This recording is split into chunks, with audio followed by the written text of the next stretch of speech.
ئەمریکا هێزەکانی لە هەرێم جێگیر ناکات و پەیوەندیەکانیشی لەگەڵ هەرێم لەو پەڕی خراپیدایە. ئەنجومەنی تەوتین ڕای دەگەێنێت جێبەجێکردنی خواستەکانمان پێویستی بە گۆڕینی نوێنەرایەتیمان لە بەغدا هەیە. بەهۆی جوڵەیەکیان پارتی بایکۆتی تەواوەتی یەکێتی دەکات. سەرەڕای ئەوەی بڕیار بوو دوای کشانەوەی هێزەکانی ئەمریکا لە بنکەکانی عین ئەسەد و ڤیکتۆریا بهێنرێنە بنکەی هاوپەیمانان لە پارێزگای هەولێر، بەڵام بەپێی بەدواداچوونی دکتۆرا نیکۆلای شاڵی توێژەری نێودەوڵەتی ئەو هێزانە لە بری هەرێم بۆ قەتەر و ئوردەن گواستراونەتەوە. بەپێی زانیاری ئەو توێژەرە پەیوەندیەکانی هەرێم چ وەک حکوومەتیان حیزب لەگەڵ ئەمریکا لەو پەڕی خراپیدایە. هاوشێوەی عێراق ئێستا هەرێمیش دۆخی ئەمنی لە زۆنی پرتەقاڵیدایە.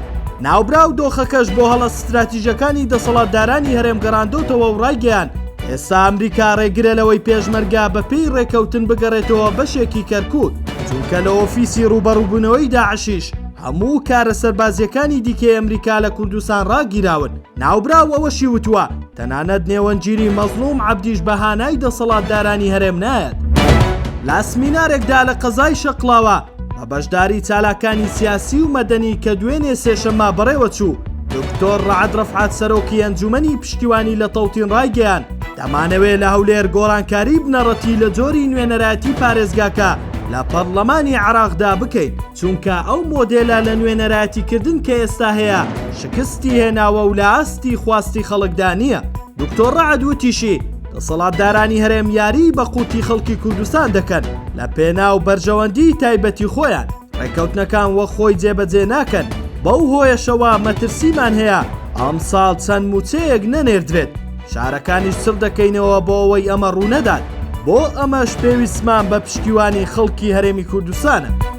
بەهۆی هێنانی ناوی ڕێبەر ئەحمەد وەزیری ناوخۆی حکوومەتی هەرێم لە دانپێدانانەکانی لالەزار و هەندێک زانیاری دیکە، پارتی لە یەکێتی نیگەران بووە و بایکۆتی کۆنگرەی سۆشیال دیموکراتی کرد کە ئەمڕۆ لە سلێمانی بەسەرپەرشتی یەکێتی بەڕێوە چوو.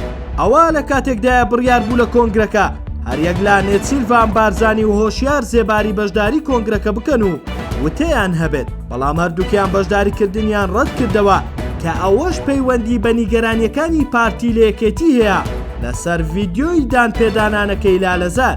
جێی باسا دوێنێ ئاسایشی سلێمانی ڤیدیۆی دانپێدانانی بەشێک لە تۆمەتبارانی ڕووداوەکەی لالەزاری بڵاو کردەوە کە لە بەشێکی دانپێدانانەکە ناوی ڕێبەر ئەحمەد وەزیری ناوخۆ دەهێنرێت.